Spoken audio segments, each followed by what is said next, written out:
আপনি বিধানসভার সামনে আমার মাথায় হাত দিয়ে বলেছিলেন বিজেপিকে আনুন, ভুলে গেছেন আমাদের আত্মত্যাগের কথা, রাজ্যব্যাপী দুর্নীতির বিরুদ্ধে লড়াইয়ের কথা ভুলে গেছেন?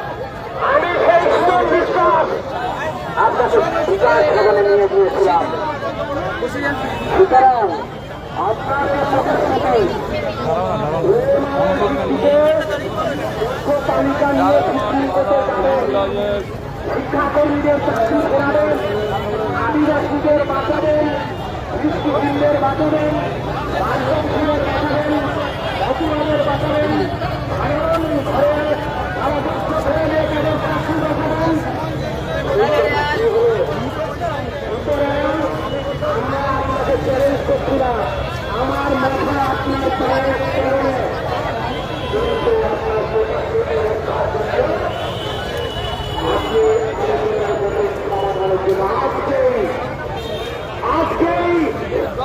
আমি কথা দিতে পারি, আপনারা শুনতে চলছে,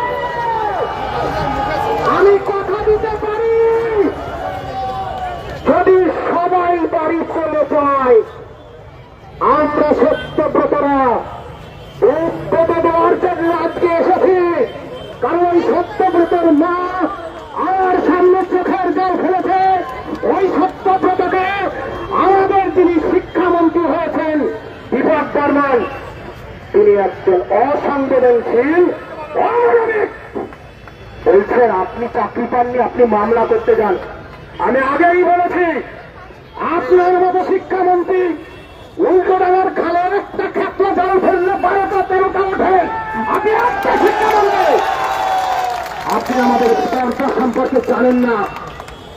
আপনাকে জানাতে এসেছি আমরা, আমাদের স্পর্ধা সম্পর্কে আপনার জানা নেই।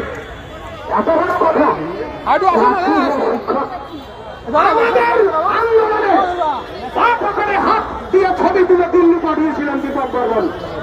সেই ছবি দেখিয়ে আপনি টিকিট নিয়ে এমনি হয়েছেন, মন্ত্রী হয়েছেন।